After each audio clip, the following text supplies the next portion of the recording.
Bueno, entonces, la entrevista en profundidad es uno de los métodos cualitativos más utilizados, y que no solo se utiliza en los procesos de investigación, sino que en la vida cotidiana se utilizan entrevistas por distintas razones.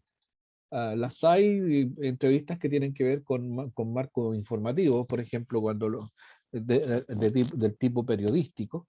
Eh, los hay también entrevistas para cuestiones como, por ejemplo, la selección de personas para un cargo, para cuestiones laborales, cuando hay concursos para acceder a un puesto de trabajo, hay muchas entrevistas de distinto tipo. Las hay también para entrevistas, no sé, en algunos casos para entrar a estudiar también. ¿Ah? Yo me acuerdo que cuando entré a estudiar el magíster en educación, me llamaron a hacerme una entrevista.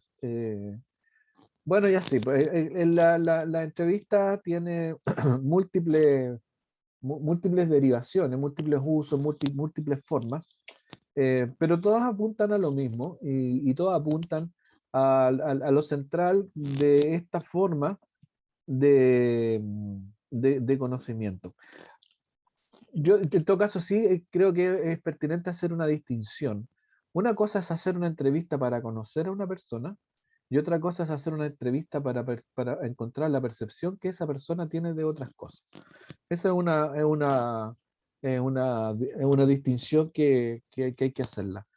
En el caso de las entrevistas que le mencionaba sobre las entrevistas periodísticas o las entrevistas para puestos laborales o cosas por el estilo, lo que se persigue principalmente es conocer las opiniones de las personas, las percepciones de las personas y muchas veces conocer lo que las personas creen respecto de sí mismas. Eh, en cambio, las entrevistas en profundidad vinculadas con temas de investigación buscan o persiguen que a través de la persona que está siendo entrevistada, conocer algo que es de interés para el proceso indagativo. La entrevista en profundidad entonces es una forma de diálogo en que, por cierto, hay dos partes. Una es el entrevistador o entrevistadora y otra es la persona que va a ser entrevistada.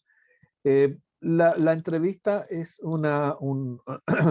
es un espacio de conversación guiada por los objetivos que la investigación está persiguiendo. La entrevista lo que muchas veces busca es a través de una persona, como por ejemplo puede ser esta persona que está acá, encontrar, encontrar una descripción o un acercamiento respecto de otra cosa. Por ejemplo, yo cuando quiero conocer la realidad de una escuela, por ejemplo, y yo quiero saber cómo funciona la escuela, cómo es la relación de las personas dentro de la escuela, o cómo son los procesos pedagógicos que se realizan en la escuela, o cómo son las prácticas docentes que se hacen en la escuela, yo puedo eso conocerlo, conocerlo, ir directamente a la escuela y mirarlo, como sería el caso de una observación participante, o puedo tratar de conocerlo a partir de lo que otra persona me puede contar. Pero junto con eso, la entrevista también tiene que hacerse cargo, y aquí está el método cualitativo, de que la persona que está hablando respecto de lo que a mí me interesa que hable, lo está haciendo desde sus propias creencias, lo está haciendo desde sus prejuicios, desde su óptica, desde su experiencia, desde su ser. Entonces, el entrevistador debe tener siempre claro que la persona que está hablando lo está haciendo desde un punto de vista que podríamos decir que está lleno de subjetividades, y en particular cuando hacen los juicios, porque uno cuando hace un juicio, en realidad uno se está describiendo más a uno mismo que hacia lo que está enjuiciando.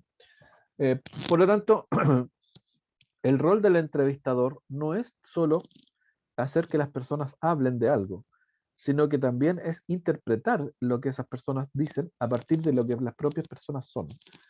Y ahí está el juego de poder hacer una buena entrevista. Y ahí está el juego de también, primero, capturar cuáles son las creencias de las personas y luego contextualizar en esas creencias lo que las personas están declarando. Para ponerlo, para que me entiendan de lo que lo que les estoy diciendo.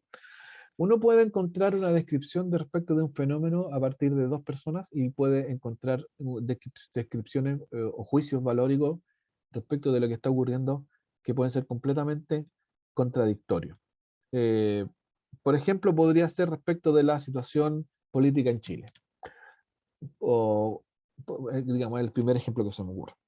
Ustedes pueden hablar con alguien, incluso pueden hacer una entrevista. Imagínense que ustedes van a hacer entrevistas a personas para hablar sobre la situación social y política en Chile. Y pueden encontrarse con una persona como o partidaria o cercana a, no sé a quién, en los extremos. A ver, ¿quiénes están en los extremos en la política en Chile? Cast.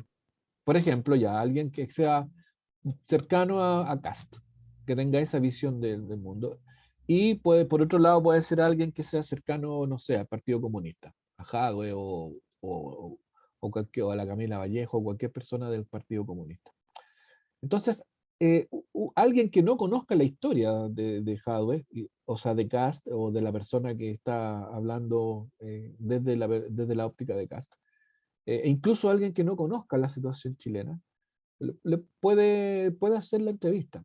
Y, y, digamos, y cuando contraste las percepciones de uno y de otro, se va a dar cuenta que esas dos personas da la impresión de que estuvieran hablando de dos países distintos. Eh, entonces, cuando uno quiere, o cuando uno se pregunta, o que quiere preguntarse realmente, por la verosimilitud, la veracidad, no la veracidad, sino que la, la razón por la cual ambas personas comentan una situación y la describen con juicios valóricos especialmente opuestos, ahí uno tiene que entrar a preguntarse por qué esta persona está diciendo esto. Y ahí empiezan los juicios interpretativos, ¿no?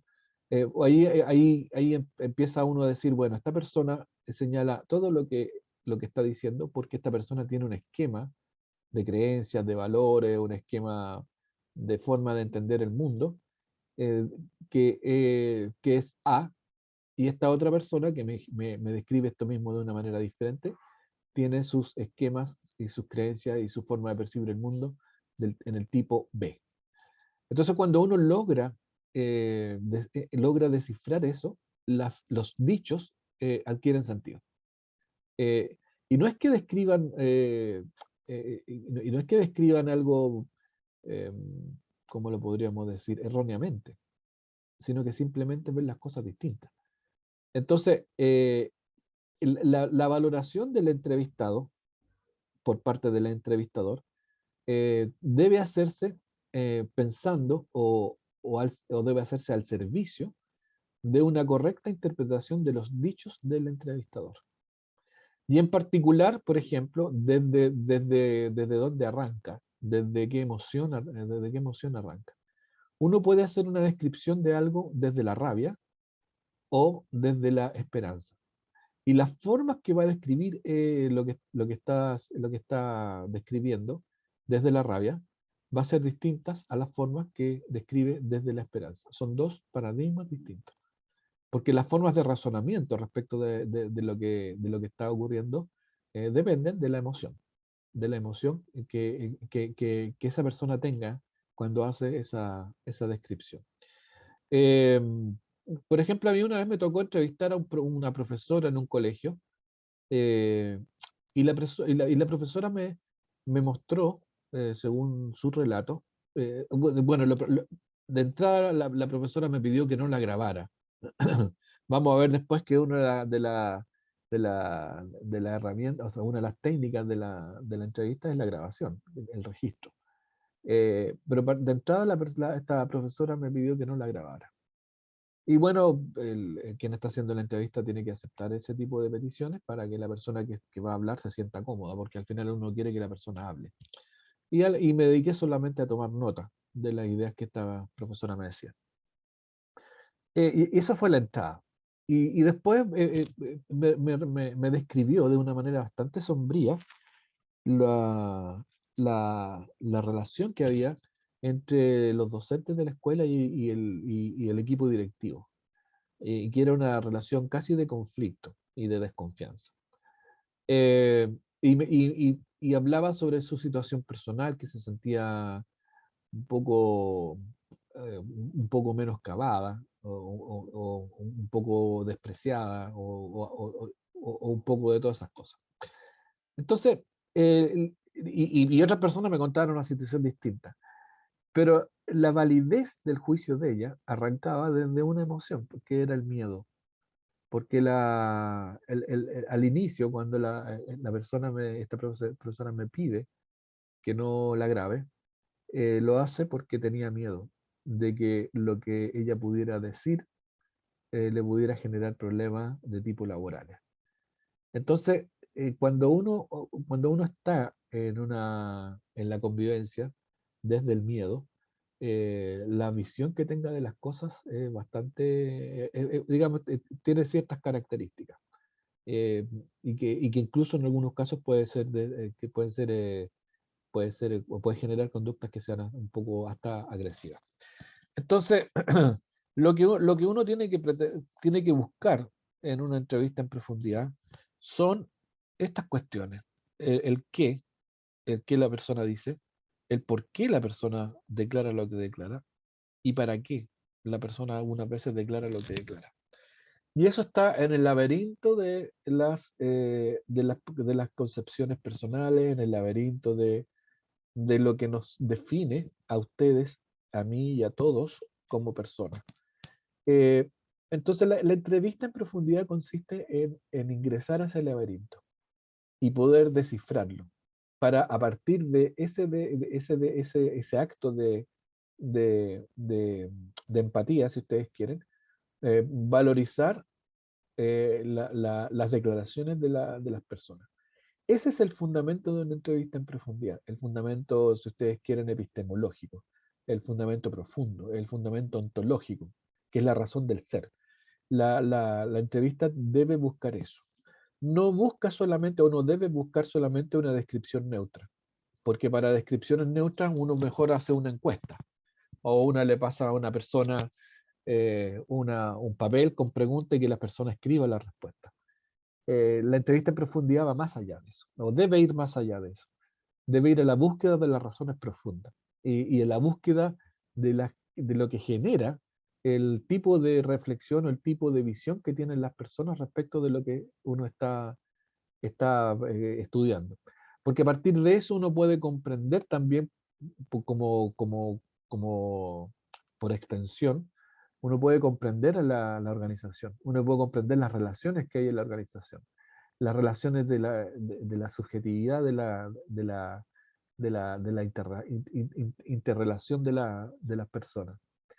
Eh, entonces, bueno, eso es en esencia lo que debe perseguir una entrevista en profundidad. Y bueno, entonces aquí está un poco digamos, escrito, digamos, un poco estas cosas que están más desarrolladas. Entonces, cuando uno hace una entrevista en profundidad, lo que busca es los significados del entrevistado, las interpretaciones del entrevistado, las relaciones que el entrevistado desarrolla al interior de la organización, los juicios que realiza el entrevistado y las explicaciones que da el entrevistado. Esto sí, yo lo digo entendiendo que cuando nosotros hacemos una entrevista en profundidad, estamos haciéndola para conocer mejor el fenómeno educativo. Estoy pensando, en todo este rato estoy pensando en esto, o sea, mis palabras van orientadas hacia allá.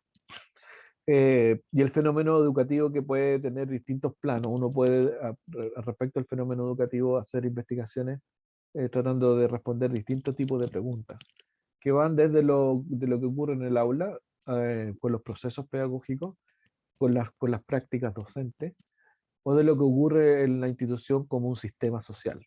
Y cómo en ese sistema social los distintos actores y actrices, o sea, los distintos componentes, eh, sean estos del estamento directivo, del estamento docente o de los estudiantes, digamos, cómo estas personas que pertenecen a estos distintos estamentos se vinculan, se relacionan y generan el ambiente en donde se supone que se debe desarrollar el proceso educativo, que es el aprendizaje de los niños, niñas y adolescentes.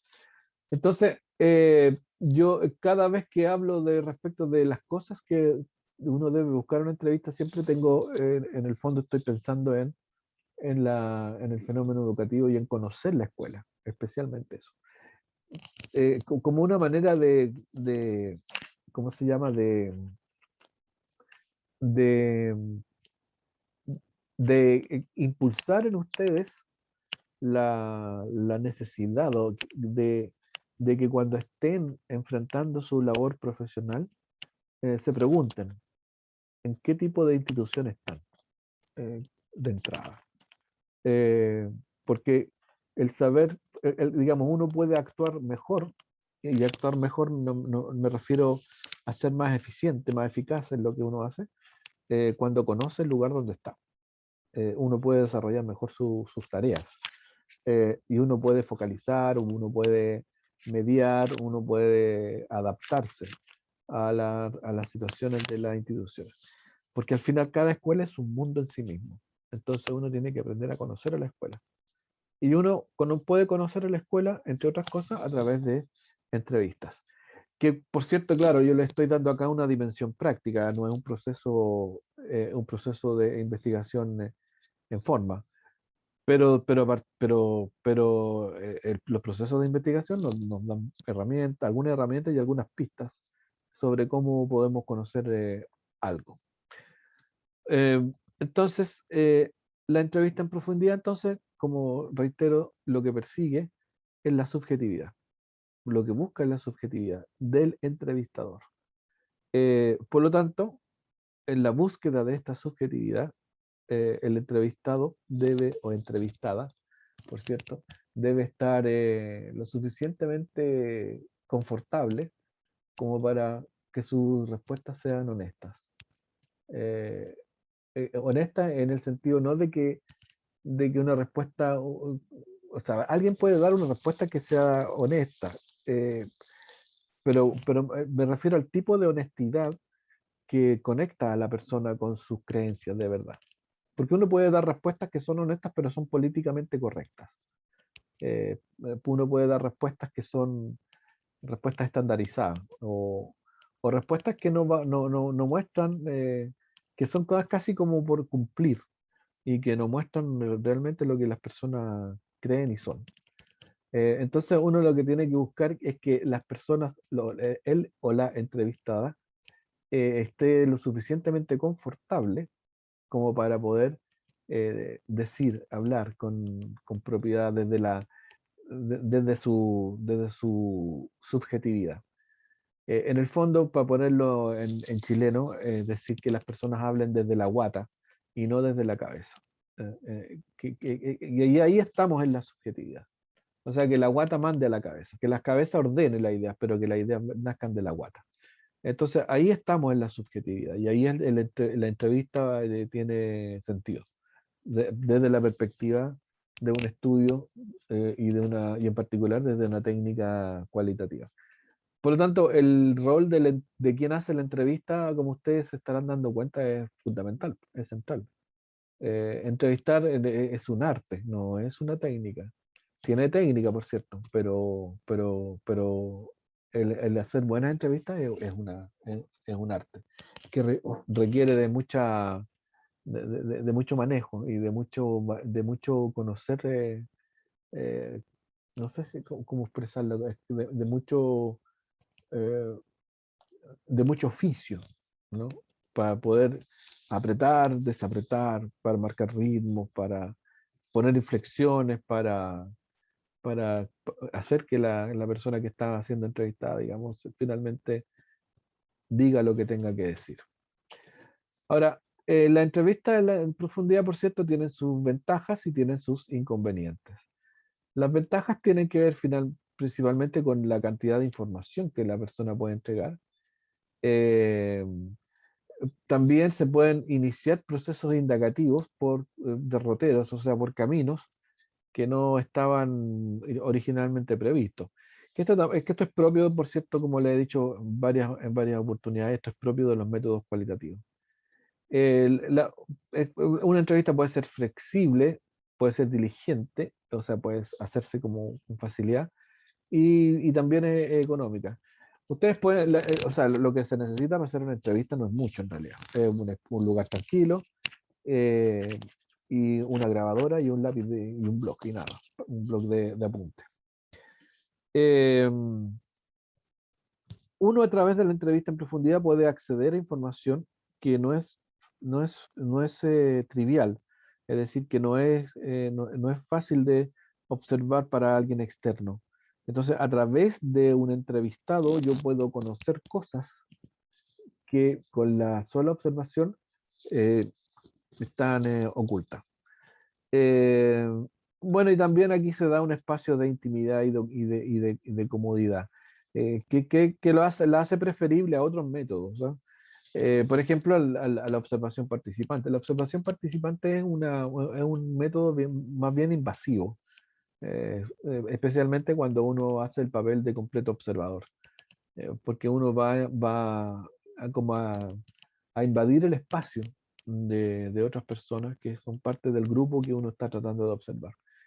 En cambio, la entrevista en profundidad es íntima, y no es invasiva, sino que, eh, sino que uno se dirige solo a una persona del grupo y no al grupo completo.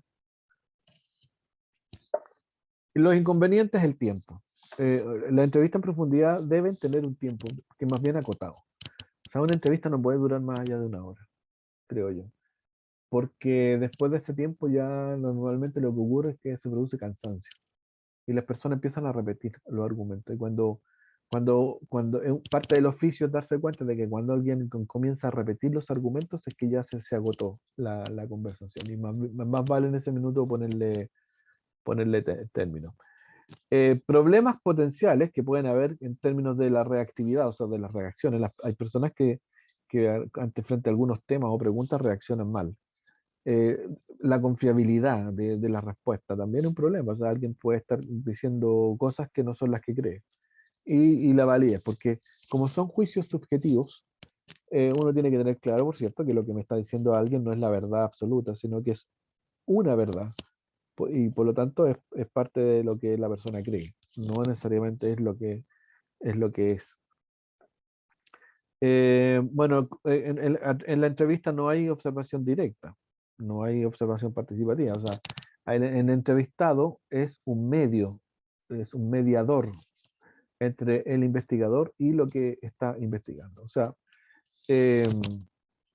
yo cuando hago una entrevista a un profesor para conocer un colegio, lo que estoy haciendo es que estoy poniendo como mediador entre mi rol de investigador y el objeto de mi estudio, estoy poniendo como mediador a otra persona. Entonces yo me acerco a mi objeto de estudio a través de esa persona. Por eso es una observación, no es una observación directa. Y la entrevista en profundidad también se da esto que es muy, muy relevante, que es la carencia de las ventajas de la interacción grupal. ¿Qué significa esto? Yo no sé si a ustedes les pasa, pero que ¿se han dado cuenta que hay personas que en grupos son de una manera y en forma individual son de otra? ¿Han visto esa experiencia alguna vez en alguien? O no sé, que a uno le dicen en la casa, oye, tú en el colegio soy así y acá en la casa soy de una manera distinta. ¿Le han dicho eso a usted alguna vez? Y con los niños pasa harto. ¿En qué sentido?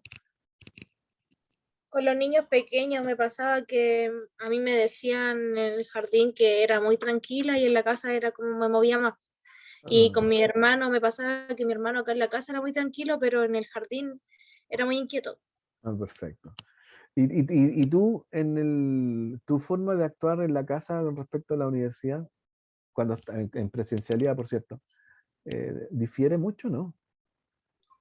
No, yo creo que no, porque uno cuando ya es más grande como que siento que uno ya es, no tiene la necesidad de ser distinto, creo yo. Ya. Sí, claro, no, pero yo tengo la impresión de que no es un tema de que uno lo desee o lo planifique, sino que frente a la interacción y frente a los estímulos, uno actúa de distinta manera. Y bueno, en lo que se refiere a este tema en particular es que las personas se pueden comportar de una manera estando solas en una entrevista en profundidad y se pueden comportar de otra manera ¿cómo se llama? En una entrevista grupal o en un focus group, que es lo que vamos a ver el lunes. Tienen distintas posturas, ¿no? Por ejemplo, piensen ustedes en las circunstancias o las situaciones que moldean, moldean las acciones. Eh, por ejemplo, no es extraño que personas que son normalmente muy buenos, muy bien portados, como buenos o buenas ciudadanas o ciudadanos, que, que no sé, pues eh, que es muy extraño que cometan alguna falta, como, no sé, no se pasan las luces rojas, cruzan la calle cuando hay luz verde, o por decir algo como eso, o sea, que respetan las normas y qué sé yo, cuando están actuando en forma individual, pero que frente al colectivo se transforman en otra cosa. Y son capaces, por ejemplo, de ser parte de una turba que entra a no sé, pues, a un supermercado y salir arrancando por un televisor, por decir algo. Entonces, ¿cuántas veces no nos ha pasado de decir, oye, mira, este es lo que está haciendo, y nada que ver, y se veía tan tranquilito? Porque efectivamente cuando está solo es tranquilito, sí piola, que no quiebra un huevo, qué sé yo, pero de repente en grupo, como que el grupo lo transforma y actúa de una manera completamente diferente. ¿Han tenido alguna vez una experiencia así como esa con alguien que ustedes hayan conocido?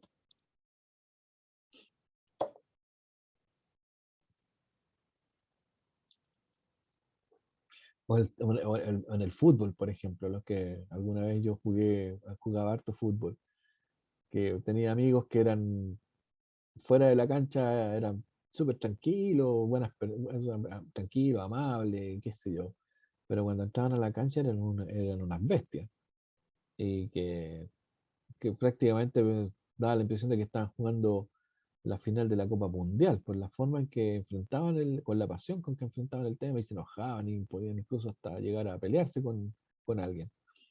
Eso es a lo que se refiere este comentario, que la entrevista en profundidad no tiene la ventaja, o no es capaz de detectar las conductas que son propias de la interacción grupal.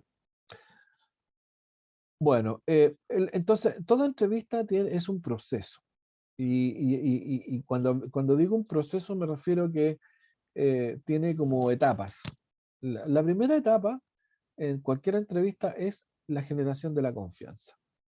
Y esto se consigue a través de preguntas, ¿no? En que la persona se vaya paulatinamente poniéndose cómoda en su rol de persona que está siendo eh, entrevistada. A ver, denme un minutito, por favor. Un minuto.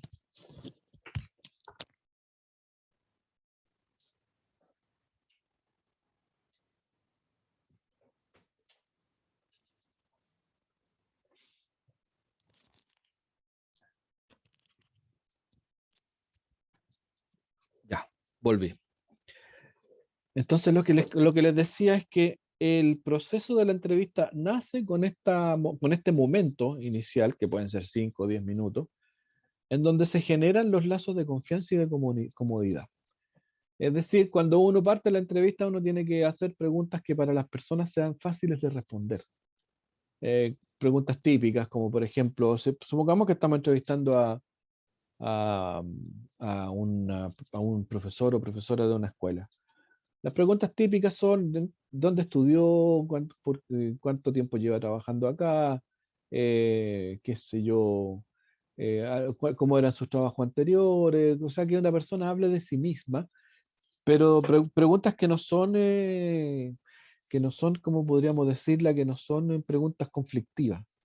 Eh, eh, es decir, que en el fondo es como soltar la lengua, pero a través de la conversación y de la entrevista. Son las preguntas iniciales, así como para calentar motor y para que la persona en particular, y eso es lo que importa, se vaya sintiendo cómoda en la entrevista.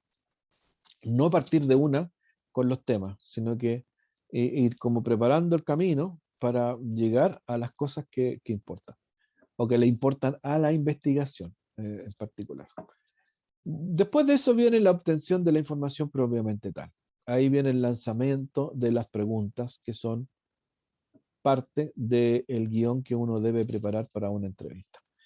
Eh, y aquí habla de lanzamiento y relanzamiento, porque uno puede llevar un guión de preguntas, pero uno a partir de la respuesta de la persona, uno puede contrapreguntar para pedir precisión o para pedir o para detectar alguna suerte de contradicción.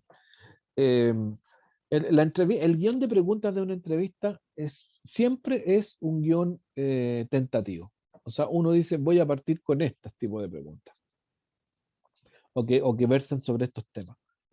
Pero no, eso no implica que en el transcurso de la entrevista vayan surgiendo otras preguntas que pueden estar vinculadas y relacionadas con las preguntas originales o que pueden estar vinculadas con otros temas que no estaban originalmente previstos. Por eso es que la entrevista en profundidad también es algo dinámico, no es una cosa estática, no es como una encuesta. Cuando uno hace una encuesta, le pasa el cuestionario a la persona e independientemente de lo que la persona responda, el cuestionario sigue siendo el mismo. Y le aplico a todo el mundo el mismo cuestionario, o sea, súper estandarizado y rígido. En una entrevista las cosas no ocurren así.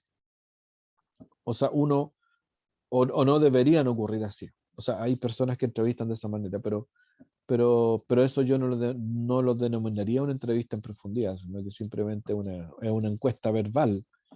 La entrevista en profundidad lo que debe tratar de hacer es generar el intercambio. Y de vez en cuando hacer, ¿cómo se llama? Eh, como, ¿cómo se llama? Se me fue la palabra. Hacer provocar a quien está siendo entrevistado. Picanearlo o picanearla para que diga más, para que profundice, para que vaya al hueso del tema y que uno diga, esto es lo que realmente piensa o cree, ¿no? Eh, bueno, y ahí también están estos temas de control, porque uno puede llevar en la historia a la persona. Por ejemplo, uno puede estudiar previamente a su entrevistado y uno puede hacer preguntas para controlar cosas. Uno puede hacer preguntas para decir o tener la certeza de que las personas están siendo completamente transparentes y que están diciendo lo que realmente creen o son. Entonces uno puede, a partir de eso, puede tener alguna biografía previa y uno puede levantar alguna información y preguntar cosas sobre eso. Eh, bueno, esto por cierto es el núcleo duro de la entrevista, que debería ocupar algo así como el 70% del tiempo. Lo primero puede ser el resto del tiempo, o sea, un 30% del tiempo. Es decir, si estamos pensando en una hora, el 70% de una hora, ¿cuántos minutos son? 36 minutos, como 40 minutos, por ahí, 40 minutos en esto, y los otros 20 minutos en esto otro de acá. Y después viene como parte del proceso, que esto es transversal a estas dos etapas, está el registro. Y que el registro de la información se da a través de grabaciones, o sea, los entrevistadores o entrevistadoras deben andar con un aparato para grabar, que bueno, en estos tiempos es el celular, pero yo en algún minuto cuando hacía entrevistas usaba grabadoras digitales o grabadoras con estas cintas de magnética. eh, y cosa de que toda la conversación quede registrada con el objeto de posteriormente hacer el análisis. También se pueden hacer videos. Los videos tienen la ventaja además de que nos permiten recrear visualmente la gesticulación de las personas. Como ustedes saben, o como yo les he comentado, hay estudios que indican que el 80% de la comunicación es comunicación no verbal. Por lo tanto, para los efectos de la interpretación de los dichos, del análisis de contexto y el análisis de discurso, es bueno tener registro también de la gesticulación, del lenguaje corporal, que tiene que ver desde el movimiento de las manos, de cómo estoy sentado en la silla, del movimiento de los ojos, si los abro mucho, si los cierro, eh, si muevo la cabeza, en fin, todo lo que constituye la, la comunicación no verbal. Y si no es posible tener una grabación en video, ese tipo de cosas, quien está haciendo la entrevista las debe anotar, las debe poner ahí como registro. Durante toda la entrevista, fulanito estuvo, no sé, sentado, desparramado en la silla, por decirlo de alguna forma, que uno lo puede interpretar como una cosa displicente. O uno puede decir, en ese, en ese registro que fulanito estuvo todo el rato mirando el techo, o permanentemente miraba a la ventana, o bien tenía el ceño fruncido, o miraba directamente a los ojos muy compenetrado con la conversación. Esos son los registros que deben, que el entrevistador debe o entrevistadora debe hacer. Ahora, el proceso de la entrevista también es un proceso planeado. Y en esta planeación, esta parte es válida tanto para las entrevistas como para los otros tipos de instrumentos. Sean instrumentos quali y quanti. Esto es válido para todo, esto del proceso.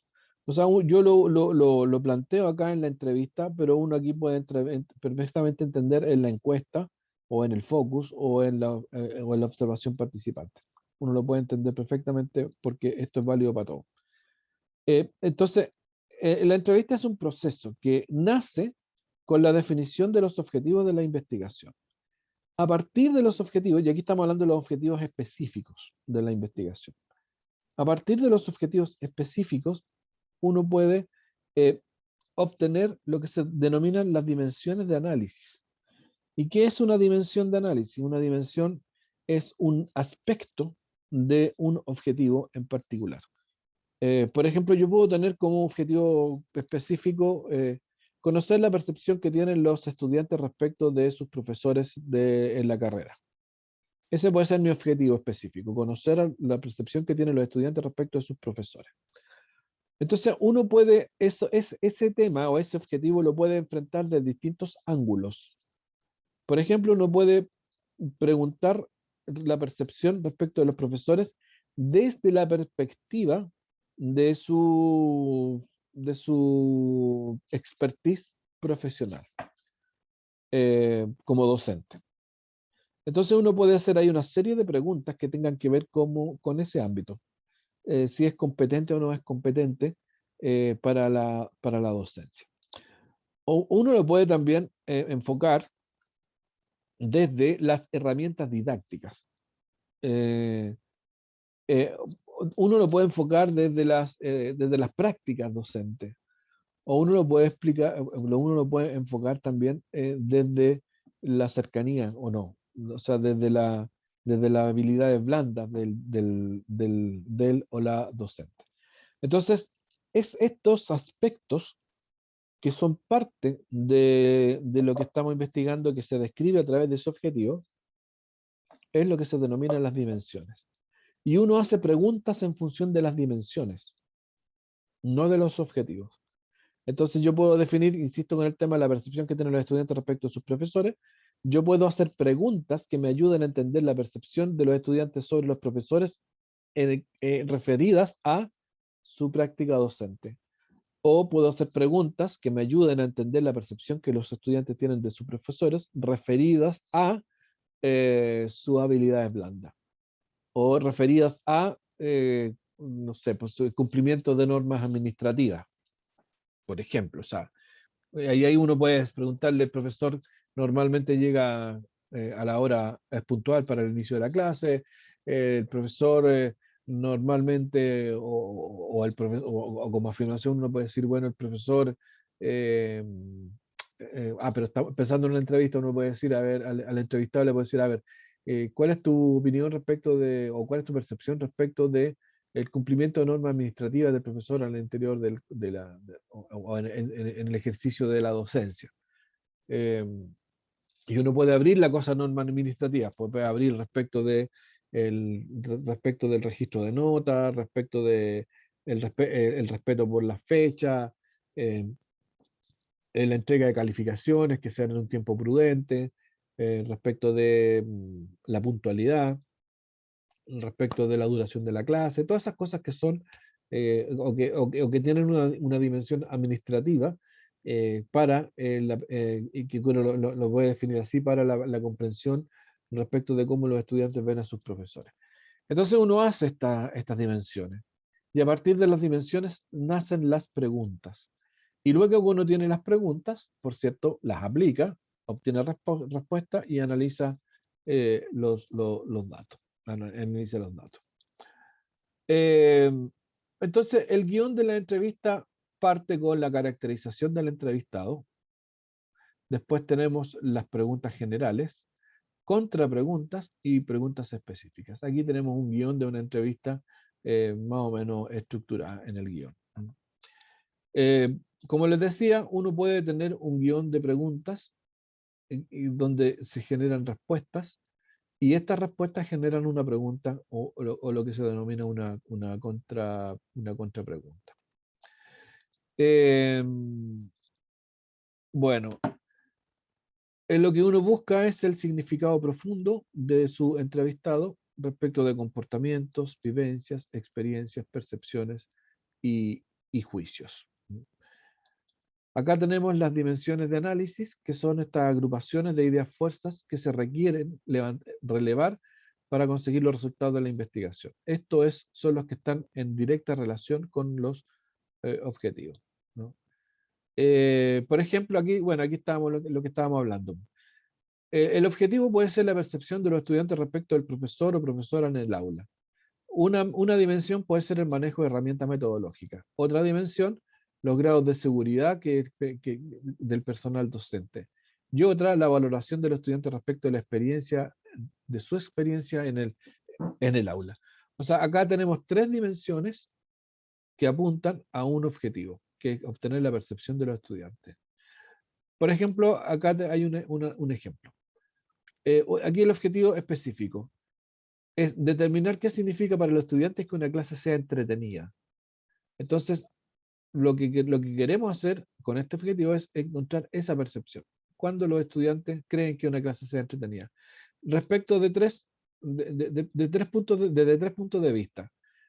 Los materiales didácticos, los aspectos metodológicos y el lugar físico. Respecto a estos tres ámbitos. Después, otro objetivo, ¿cuáles son las variables que consideran los estudiantes para decir que un profesor se esfuerza más en realizar sus clases? Desde la perspectiva de lo metodológico, es decir, aquí uno podría plantear preguntas del tipo: ¿el profesor lleva material? ¿El profesor o profesora utiliza TIC? ¿Utiliza cuestiones asociadas a las tecnologías? ¿El profesor o profesora genera conversaciones en el grupo? O qué sé yo. Ahí tenemos aspectos metodológicos. Y también respecto de la actitud del profesor o de la profesora. Si el profesor es cercano, es lejano, o si el profesor respeta la posición de la percepción de los estudiantes, o si el profesor muestra realmente una genuina preocupación por la evolución de los aprendizajes del estudiante y el respeto y qué sé yo. Otro objetivo, determinar qué es para los estudiantes, qué significa o cuándo los estudiantes consideran que existe un ambiente de respeto en la sala de clase. Y esto mirado desde la perspectiva del resto de sus compañeros es decir, del comportamiento que tienen que tienen sus compañeros, y respecto del comportamiento de su profesor o profesora. Entonces, aquí tenemos tres objetivos específicos para los cuales se diseñan distintas dimensiones de análisis para cada uno de estos objetivos. Y a partir de estas dimensiones, por cierto, nacen las preguntas. Bueno, aquí tenemos el mismo esquema, aquí tenemos las dimensiones de análisis de los objetivos anteriores. Entonces, para la dimensión 1, sale la pregunta 1.1, la pregunta 2.1, para la dimensión 2, perdón, esta debe haber sido 1.2. No está bien. La pregunta 2 sobre la dimensión 1. Aquí tengo la pregunta 1 sobre la dimensión 2, la pregunta 2 sobre la dimensión 10, la pregunta 1 sobre la dimensión 3, la pregunta 2 sobre la dimensión 3. Entonces, si ustedes se dan cuenta, antes de definir las preguntas, uno tiene que definir las dimensiones.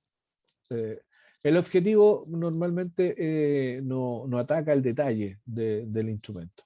El objetivo ataca el propósito del instrumento. Entonces uno tiene que bajar el objetivo, dividirlo en sus componentes o dividirlo en las componentes que uno cree que son las importantes. Ahora, aquí alguno de ustedes a lo mejor se estará preguntando, ¿y cómo diablos construyo las dimensiones? Bueno, este trabajo de pasar, de vincular las dimensiones con el objetivo, porque pueden haber muchas dimensiones, y algunas me van a interesar y otras no. La pregunta es cómo discriminar. Bueno, ese trabajo de discriminación normalmente se da desde el marco teórico. O sea, desde el marco teórico yo defino las cosas que me interesa observar. Y en esa definición de las cosas que me interesan observar, tengo las herramientas para poder distinguir las dimensiones del análisis. Bueno, entonces estamos en lo inicial, que es el diseño metodológico de la aplicación del instrumento. Después viene el trabajo de campo, que es la aplicación de la entrevista. Y en este trabajo de campo pueden haber, por cierto, dimensiones emergentes. O sea, yo puedo planificar mis dimensiones en el diseño metodológico. Las puedo definir allí. Pero luego, en el trabajo de campo, o sea, cuando estoy haciendo la entrevista, me puedo dar cuenta que hay cosas que no tenía contemplado acá y que son relevantes y que son nuevas dimensiones, o lo que se denomina, o podemos denominar, dimensiones que son emergentes. Bueno, vamos a, sí, ya llegamos a la hora.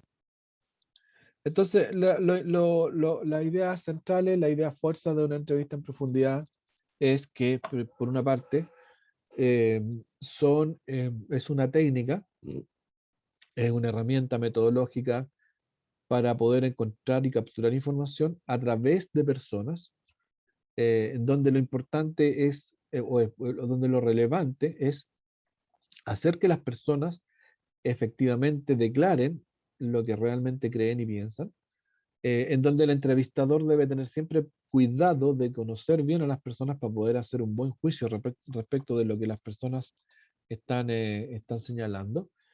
Que las entrevistas tienen etapas, tienen un proceso eh, que, que parte con la generación de un ambiente propicio para que las personas puedan, digamos, se explayen en lo que creen, que tiene una parte que se refiere o que ataca los temas relevantes para el proceso indagativo, y que tiene una última etapa que es el análisis de la información que genera, porque en una entrevista se genera harta información. Entre otras cosas, cuando a uno termina la entrevista, lo que tiene que hacer es volver a escucharla y muchas veces transcribirla, la respuesta. Porque en la transcripción uno puede hacer un tipo de análisis que es el análisis del texto y el análisis del discurso, que es una técnica de análisis cualitativa. Y bueno, y en el diseño metodológico de la entrevista está esto de que las preguntas se generan a partir de dimensiones. Y las dimensiones las dimensiones son elementos o aspectos que están vinculados con los objetivos. O sea, son como una suerte de cable a tierra del objetivo, de llevarlo para medir un aspecto en particular de lo que el objetivo está señalando. Y que estas dimensiones uno las planifica originalmente y que la fuente de información adecuada para poder definirlas previamente son los marcos teóricos. Pero que en todo caso, en la propia entrevista o después de la entrevista incluso, cuando uno empieza a leer o a releer o a volver a escuchar la respuesta del entrevistado o entrevistada, uno se puede dar cuenta que aparecen elementos que no los tenía previamente considerados y que en ese minuto se instalan como dimensiones también para el análisis y para finalmente hacer las conclusiones del trabajo. Eso es una entrevista. ¿Algún comentario? ¿Juicio? ¿Se entendió? ¿No se entendió? ¿Qué les parece?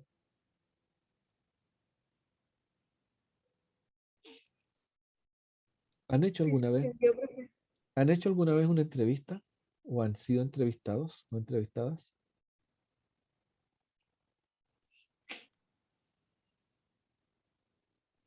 Como le contaba el otro día, que esa vez que nos hicieron ir a observar clases Mm. en intro, ahí también tuvimos que hacer como una entrevista, me acuerdo. ¿A quién le hiciste la entrevista? A la misma profe que le aplicamos la rúbrica según el marco de la buena enseñanza, había que, creo que era como de su percepción, no recuerdo mucho, pero era como eso. Ya. ¿Y cómo fue la experiencia? Igual ahí no sabíamos nada de esto, o sea, era el primer semestre de universidad, entonces las preguntas eran igual como vagas, Ya. yo creo. Y las preguntas estaban, no las diseñaban ustedes, supongo yo. Les pasaban una Sí, pauta de preguntas. no, nosotros teníamos Ah, que, ya, según a lo que a nosotros nos interesara, creo, que no, igual no me acuerdo tanto. ya, perfecto. Bueno, le adelanto que el trabajo de salida de esta parte del curso es un diseño de una entrevista en profundidad y vamos a ver si la podemos hacer. O sea, lo ideal sería que la hicieran, pero vamos a ver, ahí tenemos que verlo, pero por lo menos el diseño. O sea, por lo menos definir objetivos, por lo menos definir dimensiones y a partir de esas dimensiones definir preguntas y lo ideal sería poder hacerla para que después hacer el análisis de lo que apareció en las preguntas. Pero bueno, de eso nos vamos a preocupar en un par de semanas más. Ya, pues creo que por hoy día